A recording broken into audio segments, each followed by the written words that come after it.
ওকে, আসসালামু আলাইকুম। আজকে তোমাদের 4 নাম্বার লেকচার দ্রাব্যতার উপরে, দ্রবণ ও দ্রাব্যতা। আজকে অনেকগুলো অঙ্ক করা লাগবে এবং আজকের ক্লাস থেকেই সব অঙ্ক পরীক্ষায় আসবে। মানে সবই আজকে বোর্ডের অঙ্ক করাবো এবং সবই দেখবা যে একটু বড় বড় অঙ্ক হবে আর কি, অত বড়ও না, বাট 2-3টা অঙ্ক করলেই, 2টা অঙ্ক করলেই তোমার ধরে ফেলার কথা যে আসলে ঘটনাটা কি। সবগুলো অঙ্ক একই রকম আর কি। আচ্ছা, সামান্য সামান্য পার্থক্য থাকবে। সো আজকে সময়ায়ন প্রভাব রিলেটেড অঙ্ক দেখতে হবে, আর হচ্ছে মিশ্রণ সম্পর্কিত গাণিতিক সমস্যাগুলি। মানে দুইটা দ্রবণকে যদি আমরা মিশাই তখন এখানে একটা বিক্রিয়া হয় মাঝে মধ্যে, সবসময় না। সো এই বিক্রিয়া রিলেটেড ব্যাপার স্যাপার দেখতে হবে, যে রিয়াকশন ঘটার পরে যে পদার্থটা তৈরি হয় সেই পদার্থটা অধক্ষিপ্ত হবে কি হবে না সেটা নিয়ে আলোচনা আর কি। ওকে, চলো বিসমিল্লাহ করি। কি বলছে এখানে? লেড আয়োডাইডের দ্রাব্যতা গুণফল ধ্রুবক হচ্ছে এত, কেএসপি এর মান দেওয়া আছে। দ্রাব্যতা গুণফল ধ্রুবক এইটা দেওয়া আছে, দিয়ে বলতেছে লবণটি 15% বিয়োজিত হলে দ্রাব্যতা নির্ণয় করো।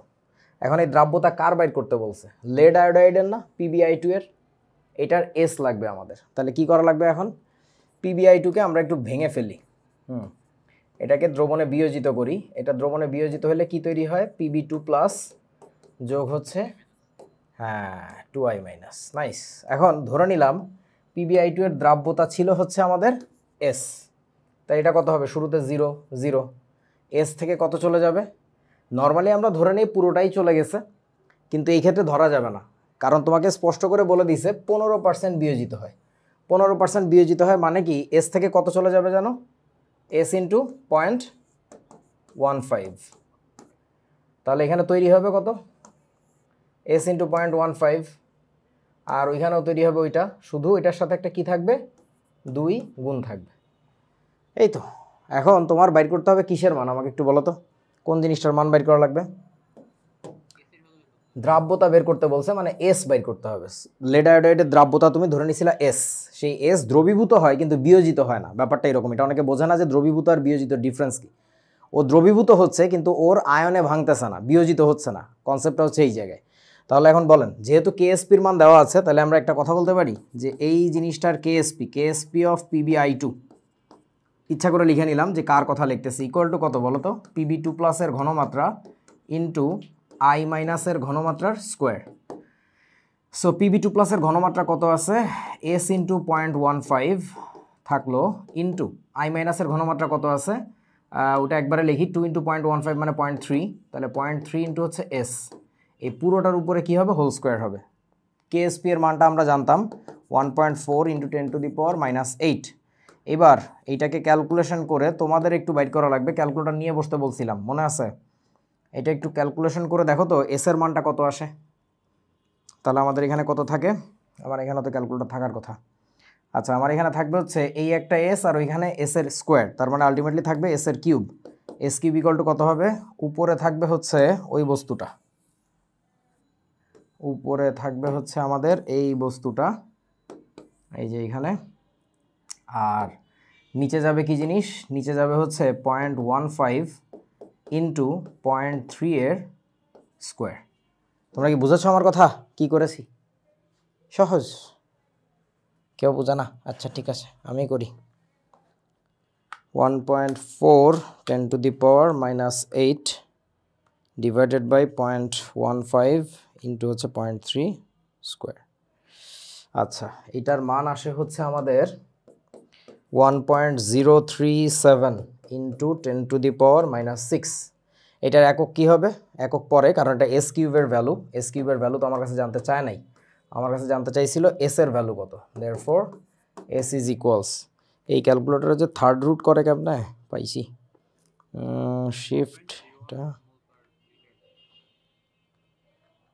হ্যাঁ, এস এর ভ্যালু আসে 0.0101 মোল পার লিটার। That's it. আসছে সবার এটাই নাকি? ওকে, দ্যাটস ইট। বুঝছেন অঙ্কটা কেমনে করছি? মজার? এই টাইপের অঙ্ক আসলে খুবই সহজ। আচ্ছা, তারপরের অঙ্কে কি বলছে দেখো তো? MCQ প্রশ্ন, বোর্ডে আসা। অল্প কয়টা অঙ্ক করবো আজকে, ওই কয়টা অঙ্ক বুঝলেই তুমি যে কোনো অঙ্কই পারবা। সিলেট বোর্ড 2019-এর প্রশ্ন। 25°C তাপমাত্রায় ক্যালসিয়াম হাইড্রোক্সাইডের কেএসপি এত হইলে ওই দ্রবণের পিএইচ এর মান কত? এগুলো হচ্ছে কম্বাইন্ড কনসেপ্টের অঙ্ক, কম্বাইন্ড কনসেপ্ট। হ্যাঁ, আচ্ছা, তো এখন দেখো এটা একটা ক্ষারের দ্রবণ, তাই না? ক্ষারের দ্রবণের তো পিএইচ আগে বের করা যায় না, আগে কি বের করতে হয় বলেন তো? পি অফ ওএইচ মানে হচ্ছে মাইনাস লগ অফ হাইড্রোক্সিল আয়নের ঘনমাত্রা। তো এখন তুমি যদি না বাইর করতে পারো যে হাইড্রোক্সিল আয়নের ঘনমাত্রা কত, তাহলে তো এটা পারবা না, তাই না? সো এটাই করা লাগবে আমাদের। আচ্ছা, তাহলে বলো কেমনে করা যায়? হাইড্রোক্সিল আয়নের ঘনমাত্রা কীভাবে বের করা যায়? আমাদের কাছে কি জানা ছিল?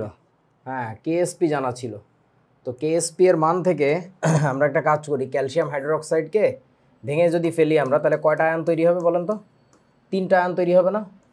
এখান থেকে ক্যালসিয়াম 2+ আর হচ্ছে 2OH-, 3টা আয়ন তৈরি হচ্ছে। সো 3টা আয়ন যেসব ক্ষেত্রে তৈরি হয় তাদের ক্ষেত্রে আমরা কি শিখছিলাম মনে পড়ে আপনাদের?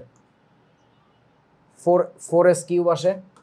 তাহলে অতএব আমরা লিখতে পারবো একবারে কেএসপি হচ্ছে 4s³। যে ক্ষেত্রে বুঝে রাখো আমরা এস কিন্তু ধরছি কার বলো তো? দ্রাব্যতা এইটার। এইটারও হবে এস, কিন্তু এর দ্রাব্যতা কিন্তু হবে হচ্ছে টুয়াইস এস। তাহলে এবার কেএসপি এর মানটা বসায় দেই। কেএসপি এর মানটা হচ্ছে 3.2 × 10⁻⁻14 ইকুয়াল টু 4s³। তাহলে এখান থেকে একটু এস এর মানটা বের করে দেখো কত আসে। এস ইকুয়াল টু 3.2 10⁻⁻14, নিচে হচ্ছে 4, এইটার হচ্ছে থার্ড রুট, আনসার 2 × 10⁻⁻5। এটা আসছে একবারে এত মোল পার লিটার। তোমরা কি বুঝছো আমার কথা? আচ্ছা, তারপরে বলো এবার বন্ধু কি করা লাগবে? এইটা তো পাইছি, তাহলে এবার আমরা কি লিখবো জানো? এবার লিখবো অতএব ওই সিস্টেমে হাইড্রোক্সিল আয়নের ঘনমাত্রা সেটা হবে কত জানো? সেটা হবে হচ্ছে 2s এর সমান। কেন বুঝছো তো? এই যে হাইড্রোক্সিল আয়নের ঘনমাত্রা কিন্তু 2s, তাহলে 2 × ওই জিনিস, তাহলে 2 × তার মানে আসে হচ্ছে এটা 4 × 10⁻⁻5 এত মোল পার লিটার। তাহলে এবার তো পি অফ ওএইচ বাইর করাই যাবে, মাইনাস লগ অফ 2 তো না 4 × 10⁻⁻5 এটা বসাই দিলে পি অফ ওএইচ এর মান পাবো। তাহলে কেমনে জানি করে মাইনাস লগ, কোথায় ক্যালকুলেটর আল্লাহ জানে। আচ্ছা পাইছি, মাইনাস লগ আনসার ইন্টু 2। হ্যাঁ, তাহলে এটা আসছে হচ্ছে 4.398। এটা আসছে পি অফ ওএইচ এর মান। তাহলে এবার আমরা কি বের করবো? পিএইচ এর মান বের করতে পারবো। তাহলে অতএব pH equal to 14 minus p of OH. বুঝেছো? তাহলে হচ্ছে 14 মাইনাস আনসার, এটা আসে হচ্ছে 9.6। এটা আনসার। এখন এটা কি অ্যাকসেপ্টেবল কোনো আনসার হয়েছে নাকি হয় নাই বলেন? হয়েছে, কারণ এটা ক্ষারের দ্রবণ, ক্ষারের দ্রবণের পিএইচ এর মান ওইটা 7-এর বেশিই হয়, স্বাভাবিক ব্যাপার। সো এটাই হয়েছে। ও তো আনসার তো মিলাইলাম না, কোনটা? 9.6। এই ভাই গেছি বন্ধু, 9.6। দেখিস আমি কিন্তু অঙ্ক টঙ্ক পারি। হ্যাঁ আচ্ছা, তারপরে এটা কি? এটা তো একটা ভালো অঙ্ক। এত তাপমাত্রায় অ্যালুমিনিয়াম হাইড্রোক্সাইডের দ্রাব্যতা গুণফল হচ্ছে এত, কেএসপি এর মান দেওয়া আছে। এই যে কেএসপি এর মান দেওয়া আছে, দিয়ে বলতেছে সম্পৃক্ত জলীয় দ্রবণে এটি 20% বিয়োজিত হয়, তাহলে সেই দ্রবণের পিএইচ এর মান কত? বলেন তো কি করা লাগবে এবার?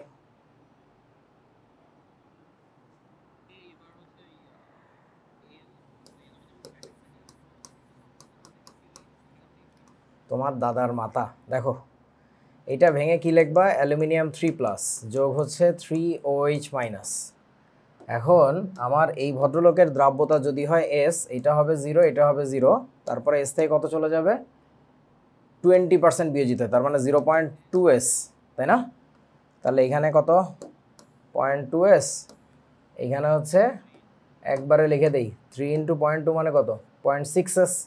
বোঝা নাই বন্ধু? তাহলে আমরা এবার কি করিব? এবার হচ্ছে কেএসপি এর ইকুয়েশন লিখি। কেএসপি ইকুয়াল টু একবারে বলো তো কি আসবে আমাদের? 4টা আয়ন তৈরি হয়, তাহলে কত? 27s⁴ আসে। আচ্ছা, তাহলে কেএসপি এর মানটা কত আমাদের? 2 × 10⁻⁻32 ইকুয়াল টু 27s⁴। ক্যালকুলেট করে দেখো এস এর মান কত আসে। 2 × 10⁻⁻32, নিচে আছে হচ্ছে 27, শিফট 4th রুট, আনসার এটা আসে হচ্ছে 5 পয়েন্ট। হ্যাঁ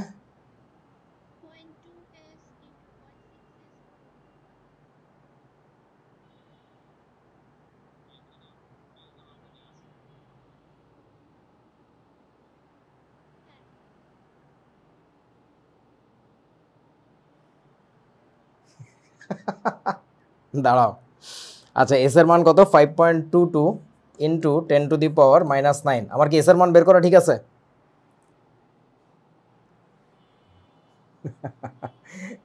মানে ক্যালকুলেশন ঠিক আছে কিনা তাই বলো, এটাতে পরে। আচ্ছা ঠিক আছে, এবার বলো। এইটা হচ্ছে আমরা কিসের মান পাইছি বলেন? এস এর মান পাইছি। এবার বলো আমাদের কি বের করা লাগবে? আমাদের বের করা লাগবে পি অফ ও এইচ কত।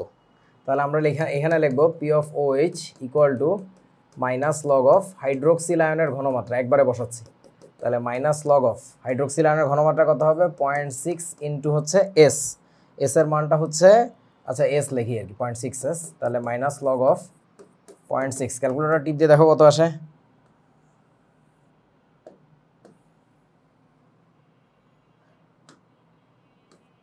বলো, করো নাই? জোরে বল। 504, এইটা হচ্ছে পি অফ ওইচ এর মান। তাহলে আমাদের এবার কি বের করতে হবে? পিএইচ এর মান। আচ্ছা তাহলে 14 মাইনাস 8.504 টিপ দিয়ে দেখো কত আসে। আচ্ছা এটা আসে হচ্ছে 5.496। ওকে, তো এটা হচ্ছে আমাদের পিএইচ এর মান, এটা হচ্ছে আনসার। এখন এইখানে আনসারে দেখো কোনো কিছু মনে হচ্ছে কিনা যে ঝামেলা আছে? 7 এর কম, এটা তো ঝামেলা। তোমাদের কি মনে আছে অ্যালুমিনিয়াম হাইড্রোক্সাইড একটা উভধর্মী পদার্থ? তাহলে তো এটা তো পিএইচ এর মান কি হবে? এটা তোমাদের কাছে একটা বড় প্রশ্ন রাসায়নিক পরিবর্তন অধ্যায়ের, ঠিক আছে? যে পিএইচ এর মান উভধর্মী পদার্থের ক্ষেত্রে কি হয়, উভধর্মী পদার্থের জলীয় দ্রবণে তাদের পিএইচ এর মান কত হয় আর কি। প্রশ্নটা খুবই ইন্টারেস্টিং। আচ্ছা এবার চলো এই অঙ্কটাকেই যদি আমরা একটু অন্যভাবে করতাম। আমাদের তিহা বলছিস মনে হয় নাকি? আচ্ছা, ওর আপত্তি হচ্ছে এই জায়গাটাতে। ওর আপত্তি কিভাবে দেখো, কেএসপি এর ইকুয়েশন যদি আমি একটু অন্যভাবে লিখি তাহলে আসবে অ্যালুমিনিয়াম 3+ এর ঘনমাত্রা ইন্টু হচ্ছে আসবে হাইড্রোক্সিল আয়নের ঘনমাত্রার পাওয়ারে কিউব। আচ্ছা তো এটার ঘনমাত্রা কত? 0.2s। আর এটার ঘনমাত্রা কত? এটা হবে হচ্ছে 0.6s, এর পরে যাবে কিউব। কেএসপি এর মানটা বসায় দিচ্ছি, ক্যালকুলেট করে দেখো কত আসে। 2 × 10⁻−32। আচ্ছা তাহলে এবার ডান পাশে আমাদের কি থাকে? ডান পাশে আমাদের এখানে থাকে হচ্ছে জটিল জিনিস থাকে। s⁴ ইকুয়াল টু s⁴ এই বস্তু এখানে বসলো, নিচে যাবে কত? 0.2 ইন্টু 0.6 এর হোল কিউব, ঠিক আছে? করো তো কত আসে? 2 × 10⁻−32। দাঁড়া আমি একটু করে নেই। 0.2 ইন্টু পয়েন্ট কত জানি 6 কিউব দেয় কেমনে? 2⁴। আচ্ছা তাহলে s⁴ এটা আসছে। তারপরে এবার শিফট এই বস্তু 4 আনসার। আচ্ছা তাহলে একবারে আমরা এস এর মানটা পাচ্ছি কত? এস ইকুয়াল টু পাবো 2.6 ইন্টু 10⁻⁻8। আগের বার পাইছিলাম কত? এই বস্তু 5.22 10⁻⁻9। তাহলে কি এই দুটা জিনিস একই নাকি আলাদা বলেন? আলাদা হলো। ওকে, তাহলে ভাবতে থাকো, কিন্তু আমরা ডিফারেন্ট প্রসেসে যাচ্ছি। ওকে, তারপরে এবার বলো, তাহলে এবার আমাদের সব কিছু একটু বদলাচ্ছে তাই না? তাহলে এইখানে আমাদের মান আসবে কত? এস এর মান কিন্তু ওইটা, এস এর মান ওইটা বসাইলে একটু চেঞ্জ হচ্ছে। আচ্ছা এটা থাকুক, তাহলে এইখানে বদলাবে, এটা চেঞ্জ করে বসাইতে হবে 2.6 × 10⁻⁻8 এই বস্তুটা।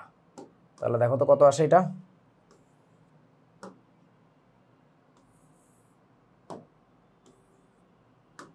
কত আসছে? মাইনাস, এটা আসছে হচ্ছে 7.805। ঠিক আছে, তাহলে এবার 14 থেকে মাইনাস করো। 14 - 7.805, এটা আসে হচ্ছে 6.195। আচ্ছা তাহলে এবার আপনারা একটু ভাবেন যে অঙ্ক আসলে কোনটা ঠিক আছে, এইটা নাকি আগেরটা? কেন?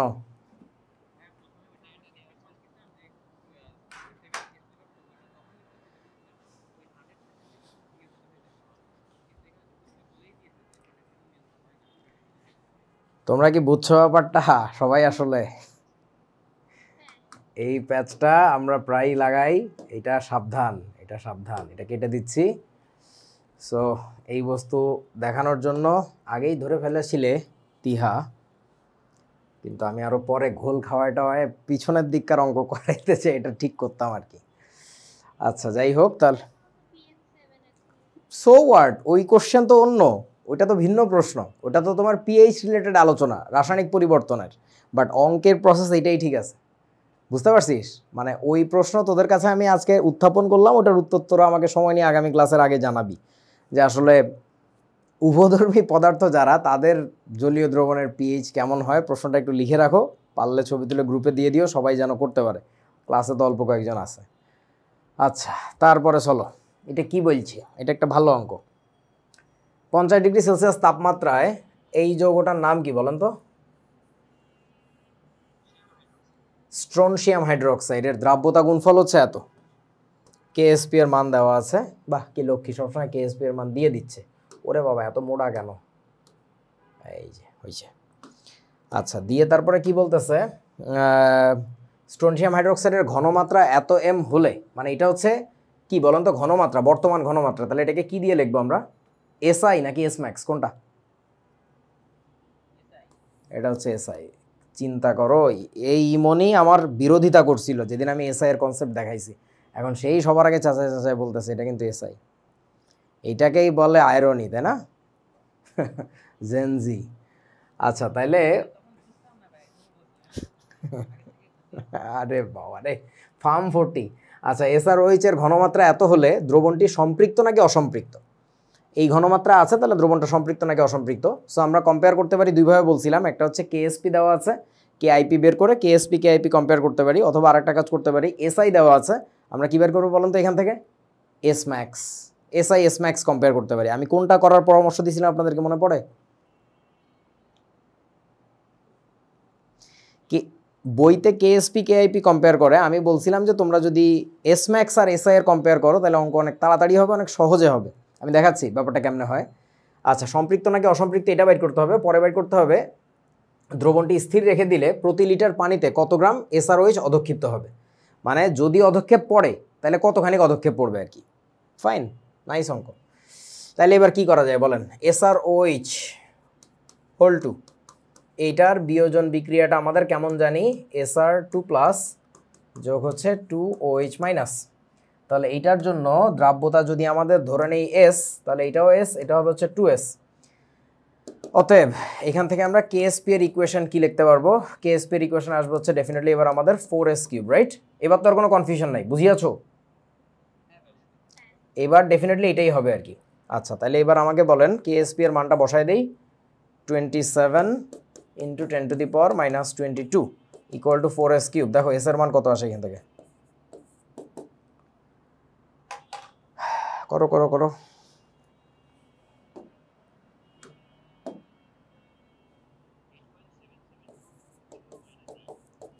10⁻⁸ এত কি মোল পার লিটার আসছে সলিউবিলিটির ভ্যালু। এখন এইটা যে এসটা আসছে এটা কোন এস জানো? এটা কি এস ম্যাক্স না? ম্যাক্সিমাম যতখানি ডিজলভ হয়ে থাকতে পারে এটা হচ্ছে সেইটা বের হইছে। এখন তোমরা যে কাজটা করবা, এই মানটা একটু তাকায় দেখো তো, এটা কি গ্রেটার দ্যান এসআই নাকি লেস দ্যান এসআই, কোনটা? এটা হচ্ছে লেস দ্যান এসআই। তাহলে এবার কি বলা যাবে, অতএব দ্রবণটি কি হবে বলেন তো, অধক্ষিপ্ত হবে। তার মানে ওরা যে বলছিল সম্পৃক্ত নাকি অসম্পৃক্ত, দ্রবণ সম্পৃক্ত থাকবে কিন্তু এখানে অধক্ষেপ পাওয়া যাবে। তোমরা বোঝো নাই আমার কথা, দ্রবণ সম্পৃক্তই থাকবে, মানে লিকুইড যে সলিউশনটুকু ওইটুকু সম্পৃক্ত থাকবে কিন্তু এখানে আবার অধক্ষেপ পড়বে আর কি। আচ্ছা সো অত কথা, হ্যাঁ স্যার, জি স্যার, রাইট। আচ্ছা এবার বলো বন্ধু, তারপরে আমাদের কি করা উচিত? এবার কতখানি অধক্ষেপ পড়বে এটা বের করতে হবে। তাহলে আমরা কি বের করবো বলেন তো, অতএব অধক্ষেপ কতখানি হবে সেটা হচ্ছে এসআই মাইনাস হচ্ছে এস ম্যাক্স। কিন্তু যদি তুমি এখানে ওই বর্তমান যে ঘনমাত্রা এসআই ওইটাকে ব্যবহার করে যদি কেআইপি বাইর করতে, তাহলে কেআইপি কেএসপি কম্পেয়ার করে তুমি বুঝতে পারতে কতখানি অধক্ষেপ পড়ছে, কিন্তু অধক্ষেপের পরিমাণটা বাইর করতে পারতে না। অধক্ষেপের পরিমাণের জন্য তোমাকে আবার কি করা লাগতো, এইটুকু ক্যালকুলেশন করে এস ম্যাক্সটা বাইর করে নেওয়া লাগতো, তারপরে এসআই এস ম্যাক্স বিয়োগ করা লাগতো। এই জন্য আমি বলছি আমার প্রসেস হচ্ছে এটা। তোমরা কি বুঝেছো? ওকে, তাহলে এবার বলো এসআই বর্তমানে আছে কত, 0.0015 মাইনাস করে দেখো তো কত আসে, ওটাকে বিয়োগ করো, মাইনাস কত জানি, এই যে এটা 8.772 ইন্টু 10⁻⁻8 করেন কত আসে,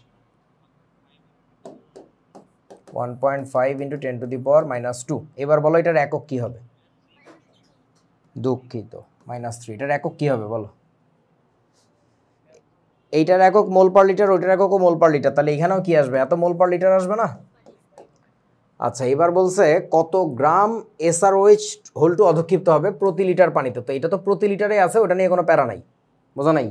প্যারাটা কোথায়, মোলকে আমার কনভার্ট করতে হবে হচ্ছে গ্রামে। এখন বলো গ্রামে কনভার্ট করতে গেলে আমাদের কি করা লাগবে, আণবিক ভর বা মোলার ভর দিয়ে গুণ করা লাগবে না।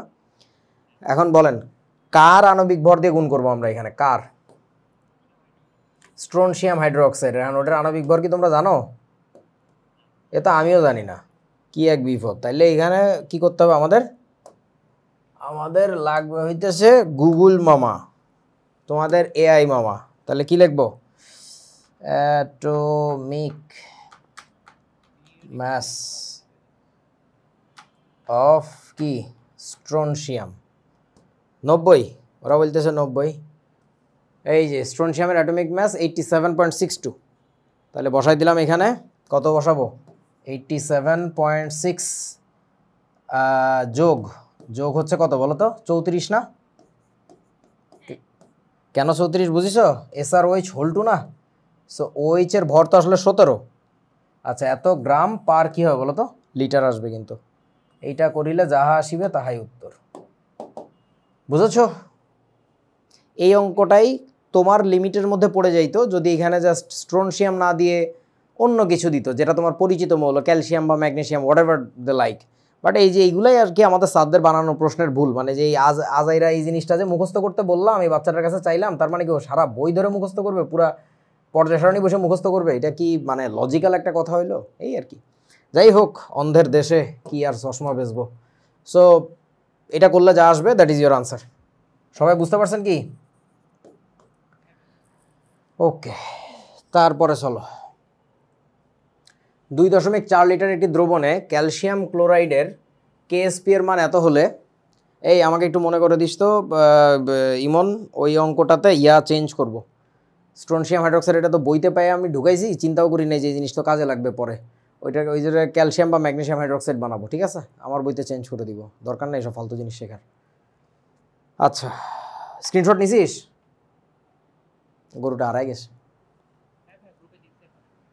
আরে স্ক্রিনশট নেওয়া হইলে তো জানাইতে হয়, তুই তো কয়েক ধাপ আগে করে তারপর আমরা জানাইতেছস। আচ্ছা, এত লিটার একটি দ্রবণে ক্যালসিয়াম ক্লোরাইডের কেএসপি এত আছে, এটা দিয়ে তারপরে কি বলতেছে, কেএসপি এর মান দেওয়া আছে এত হলে 0.5 m দ্রবণ, 0.5 m এটা কি বলেন তো, এসআই না, হ্যাঁ, দ্রবণ অধক্ষিপ্ত হবে কি, অধক্ষিপ্ত হলে তার পরিমাণ নির্ণয় করো। বাহ, সৌন্দর্য অঙ্ক, এটাই করানো উচিত ছিল আগে। আবার সেই একই কাহিনী, তাহলে আমাকে বলো ক্যালসিয়াম ক্লোরাইডের ক্ষেত্রে কেএসপি এর ইকুয়েশন কি আসবে, ক্যালসিয়াম 2+ যোগ হচ্ছে 2Cl-, এটা এস হইলে এটাও এস, এটা হচ্ছে 2s, তাহলে অতএব কেএসপি এর ইকুয়েশন আসবে আমাদের 4s³ তাহলে কেএসপি এর মান কত, কেএসপি এর মান হচ্ছে 4.6 ইন্টু 10⁻⁻2 ইকুয়াল টু হচ্ছে 4s³। তাহলে বলো এখানে এস এর মান কত আসে, কিছু একটা আসবে, বের করো তো।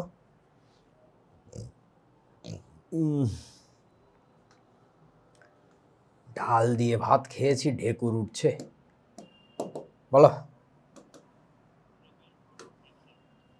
0.2257। এখন বলো এই বস্তুটা কি বের হয়েছে, এটা কি এস ম্যাক্স না, এটা হচ্ছে এস ম্যাক্স, তাহলে কম্পেয়ার করো কার সাথে, এস আই এর সাথে, বলো এই মানটা বর্তমানে আছে হচ্ছে ওইটা 0.5, তাহলে দিস ভ্যালু ইজ কি বলেন তো, লেস দ্যান এসআই, তাহলে অতএব অধক্ষেপ পড়বে, অধক্ষেপ পড়বে। এইবার প্রশ্ন হচ্ছে কত খানিক অধক্ষেপ পড়বে, কোনো এককে কি বের করতে বলছে নির্দিষ্ট, নাকি ইচ্ছা মতো বের করতে বলছে, কোনটা? তার পরিমাণ নির্ণয় করো। আমি মোল বাইর করে দিয়ে চলে আসবো। ইমন চন্দ্র, এখানে আমি গ্রাম লাগাবো আর কি, একটু মনে করে দিও, ঠিক আছে? এই অঙ্কে গ্রাম লাগাইতে হবে, তাহলে অঙ্ক আরও মজা হবে আর কি। ওকে, বলো তাহলে অধক্ষেপের পরিমাণ কত হবে আমাদের? অতএব অধক্ষেপ সেটা হবে হচ্ছে SI মাইনাস হচ্ছে S max। SI এর মান জানি কত? 0.5 মাইনাস S max হচ্ছে 0.2257, করে ফেলো, কত আসে? 0.2748। এত কি বলেন তো মোল অধক্ষেপ পড়বে প্রতি লিটারে। তাহলে এবার যদি যেহেতু কিছু বলে নাই, তাহলে আমার এটাই আনসার না, নাকি নাকি অন্য কিছু? অতএব মোট অধক্ষেপ বের করতে হবে এবার। এইটুকু অধক্ষেপ পড়বে প্রতি লিটারে, বুঝছো? এইটুকু অধক্ষেপ পড়বে প্রতি লিটারে, তাহলে টোটাল অধক্ষেপ কত হবে জানো? এত মোল অধক্ষেপ পড়ে তো প্রতি লিটারে, এই পুরোটাকে গুণ করে দিব কত দিয়ে বলেন তো? 2.4, তাহলে এত মোল আসবে। এটা করলে যা আসে দ্যাট ইজ ইওর আনসার, বুঝছো? যদি আমার কাছে গ্রাম বাইর করতে বলতো, তাহলে আবারও আমি আণবিক ভর, ক্যালসিয়াম ক্লোরাইড আণবিক ভর দিয়ে গুণ করে দিতাম। দ্যাটস ইট, সহজ। ওকে, তারপরে চলো। আমি কি বেশি দ্রুত করে ফেলতেছি? আমি তো ঝিমায় ঝিমায় অঙ্ক করতেছি, ঘুম আসতেছে, কষ্ট লাগতেছে। তোমার তো কোনো সমস্যাই নেই, তুমি তো চিন্তা করতেছো এর তো পরীক্ষা হয়ে গেছে কলেজে, এই ঠিক মতো শিখে কি হবে? কোনো কাজ নেই। বাহ বাহ, সুন্দর করো। এটা কি হবে? 0.3 m ম্যাগনেসিয়াম ক্লোরাইড এবং 0.4 m অ্যালুমিনিয়াম ক্লোরাইডের একত্রে মিশ্রিত, 0.3 m ম্যাগনেসিয়াম ক্লোরাইড এবং 0.4 m অ্যালুমিনিয়াম ক্লোরাইড একত্রে মিশ্রিত করলে মিশ্রণে অ্যালুমিনিয়াম ক্লোরাইডের দ্রাব্যতা গুণফল ধ্রুবক কত হবে? এই যে দ্রাব্যতা নাই, এই জায়গায় হবে হচ্ছে মিশ্রণ। এখানে ভুল করে দ্রাব্যতা লিখে ফেলছি, এটা হবে হচ্ছে মিশ্রণ। এইগুলো হচ্ছে মিশানোর অঙ্ক, বুঝছো? মিশ্রণ সম্পর্কিত সমস্যা বলি। সো এখন দুইটা জিনিস যেহেতু মিশাইছে, মিশানোর কনসেপ্টটা হচ্ছে দেখো, এইটা ভেঙে যে কি কি তৈরি করে?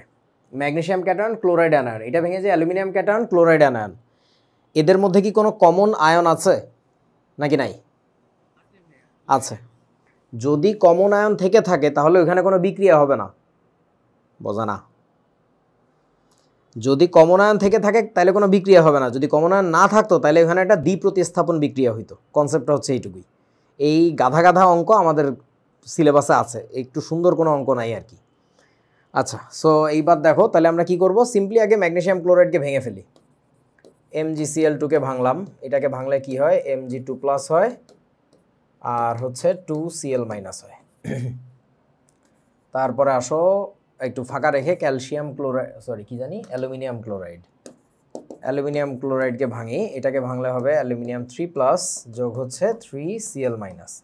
এখন একটু ভাবো তো বন্ধু, এইটার দ্রাব্যতা যদি হয় 0.3, এই যে 0.3, তাহলে এটা কত আসবে? 0.3, কিন্তু এটা আসবে কত? 0.6 না?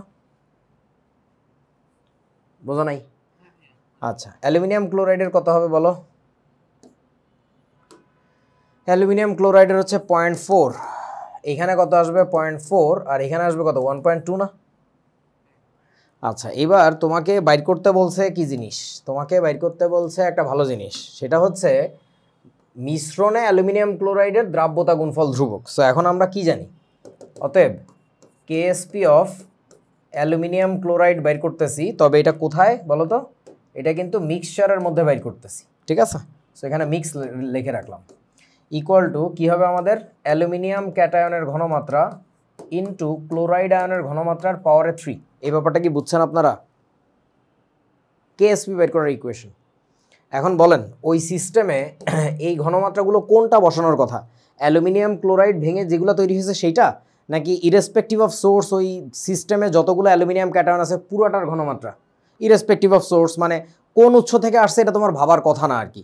আচ্ছা, তোমরা কি একটা জিনিস বুঝতেছো, এই যে ইরেসপেক্টিভ অফ সোর্স যে কেন বসাচ্ছি, এটার কতগুলো প্রমাণ তুমি পাইছো রাসায়নিক পরিবর্তন চ্যাপ্টারে? কেপিকেসির কতগুলো অঙ্কে পাইছো, ওই একই এক্সাম্পল দেখছো তুমি পিএইচ নির্ণয়ের সময়, ওই একই এক্সাম্পল দেখছো তুমি বাফার দ্রবণের হেন্ডারসন হ্যাজেলবাক ইকুয়েশনে, যার ফলে এখানে তোমার এখন বুঝতে কত ইজি হইতেছে। আমি জানি না এই কনসেপ্টগুলো তোমরা এইখানে কেমনে করছো, প্রথম পত্রের দ্বিতীয় অধ্যায় আর কি।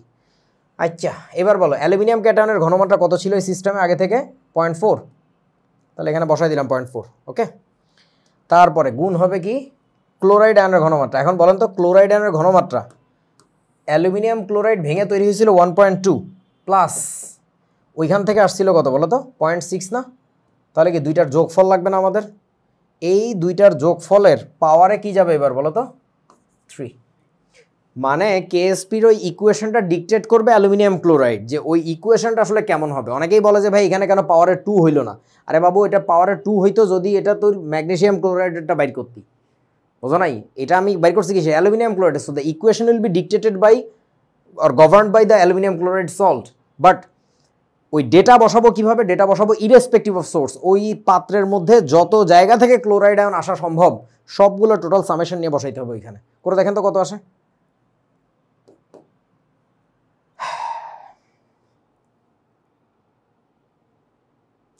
কেউ করবে না, সবাই বসেই থাকবে। আরিফ ভাই করুক একা একা। 0.33 2 পয়েন্ট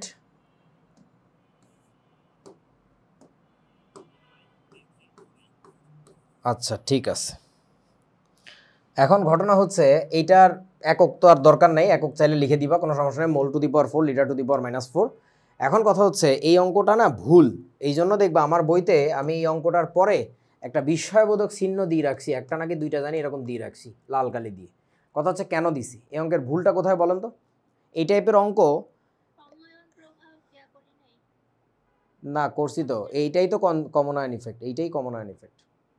শোনো এই টাইপের না রে গরু, শোন এই টাইপের অঙ্কগুলো 2018-19 পর্যন্ত বা 20-এর দিকে এসেও বইতে প্রচুর পাওয়া যাইতো। তারপর থেকে অনেকের চেঁচামেচিতে, আমার চেঁচামেচিতে কতদূর কাজ হয়েছে জানি না, এগুলোর পরিমাণ কমে গেছে, নাই বলা যায় এখন বর্তমানে বইতে। তো এই অঙ্কগুলো তখন আসতো। ব্যাপারটা কি একটু শোনো, এইটা আসলে কেএসপি বের হয় নাই, এইটা আসলে কেএসপি বের হয় নাই। এই যে বলছে দ্রাব্যতা গুণফল ধ্রুবক বাইর করতে, আমরা এটা বাইর করে দিছি, এটা আসলে কেএসপি বের হয় নাই। আমাকে একটু বলেন তো এটা কি বের হয়েছে? কে বললা? শ্বেতাব চন্দ্র, জ্যোতিষী চন্দ্র বলে সে। এটা হচ্ছে কেআইপি বের হয়েছে। কারণটা কি শোনো, একটু ভাবো, আমি যদি এই দ্রবণে ম্যাগনেসিয়াম ক্লোরাইড আর একটু বেশি বা কম ঢালতাম, তাহলে ক্লোরাইড আয়নের পরিমাণ কি চেঞ্জ হইতো? এইটার পরিমাণ যদি চেঞ্জ হইতো তাহলে ওইখানেও তো আমরা বসাইতাম একটা ডিফারেন্ট ভ্যালু। তখন বলেন তো এই কেএসপি এর এই মানটা কি চেঞ্জ হইতো না? বোঝা না? কোনো একটা লবণের জন্য তার কেএসপি এর মান সারা জীবনই constant. That is not something that will be changed by something else that you are mixing with the solution or not. তাতে কিচ্ছু আসা যায় না। সো এইটা যেটা বের হয়েছে এটা হচ্ছে কেআইপি। ওই সিস্টেমে এখন অ্যালুমিনিয়াম ক্লোরাইডের কি পরিমাণে আয়ন আছে তাদের ঘনমাত্রা গুণফল, এইটা কেউ বোঝে না। এইটা আসলে কেআইপি বের হয়েছে, কিন্তু এই অঙ্ক করার জন্য এই যে ল্যাঙ্গুয়েজ দিছে, ল্যাঙ্গুয়েজটা মানে ফল্টি। এই ফল্টি ল্যাঙ্গুয়েজের জন্য এইটাই অঙ্ক করা লাগবে। করে তারপরে খাতা জমা দিয়ে আসবা আর মুখ চেপে চেপে হাসবা যে নে তোরা দ্রাব্যতা গুণফল বাইট করে দিছি। এটা দ্রাব্যতা গুণফল না, এটা আসলে আয়নিক গুণফল। ঠিক আছে, এই আর কি। আচ্ছা তারপরে চলো বন্ধু, এবার এই আমার খুব পছন্দের একটা অঙ্ক। এই অঙ্কটা হচ্ছে বাংলাদেশের ইতিহাসে কোনো পরীক্ষায় আসা প্রথম দ্রাব্যতার অঙ্ক। দ্রাব্যতা সম্পর্কিত অঙ্ক এর আগে কোনোদিন আসে নাই, এবং এই অঙ্কটা হচ্ছে বুয়েটে 2009 সালে আসা প্রশ্ন। তোমরা যদি কোনো ইঞ্জিনিয়ারিং কোশ্চেন ব্যাংক থাকে তাহলে ওখানে দেখবে, এটা বুয়েটে 2009 সালে আসা একটা প্রশ্ন। এই প্রশ্নের আগে কখনোই আমরা দ্রাব্যতা নিয়ে কিছু ওই কেএসপি কি কেআইপি কি জানতামও না, এবং যখন পরীক্ষা আসছে তখনও সিলেবাসে ছিল না।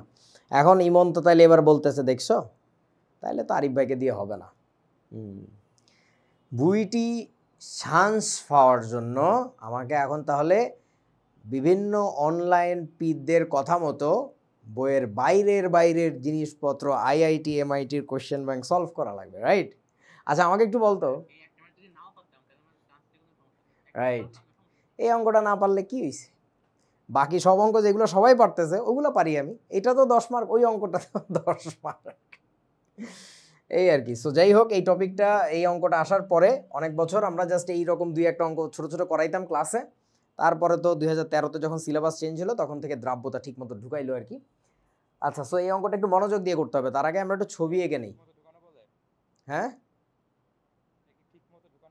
না মানে ঠিক মতো মানে অনেক ডিটেইল ঢুকাইছে, বাট ঢুকাইতে যে আবার ভুলভাল করছে। সরি সরি, তুই তো আমার বয়সে আসলে তুই তো বাংলাদেশে আগুন ধরাই দিবি। আমি কত ধৈর্য ধারণ করে 10 বছরের বেশি, এক যুগ হয়ে যাচ্ছে, সেই 2013 সাল থেকে চেঁচায় যাচ্ছি যে এগুলো কি বই বানাইছে। ওকে চলো আমরা একটু ছবি এঁকে এঁকে করবো, অঙ্কটা একটু বুঝি। 25 ডিগ্রি সেলসিয়াস তাপমাত্রায় সিলভার ক্লোরাইডের 100 মিলিলিটার সম্পৃক্ত দ্রবণের সাথে এত এম সোডিয়াম ব্রোমাইডের 100 মিলিলিটার দ্রবণ যোগ করা হলো। দুইটা দ্রবণ মিশানো হয়েছে। তাহলে আমরা একটু পাত্র আঁকি। এখানে একটি পাত্র রয়েছে, পাশে আরেকটি পাত্র রয়েছে। প্রথম পাত্রে ছিল সিলভার ক্লোরাইড AgCl, তার 100 মিলিলিটার। এবং এটা কেমন দ্রবণ বলছে? এটা কিন্তু বলে দিছে সম্পৃক্ত। এই কথাটা না থাকলে এই অঙ্কটা করা যাবে না। এই সম্পৃক্ত কথাটুকু যদি না বলা থাকতো তাহলে এই অঙ্কটা করা যেত না। এই কথাটুকুরই অনেক দাম। আচ্ছা, পরের পাত্রে কি আছে? এত এম সোডিয়াম ব্রোমাইড। তাহলে এখানে আছে হচ্ছে সোডিয়াম ব্রোমাইড 0.03 এম 100 মিলিলিটার। এই সোডিয়াম ব্রোমাইডের যে দ্রবণটা, এটা কি সম্পৃক্ত আছে বলেন তো? ওরা কি বলছে ল্যাঙ্গুয়েজে?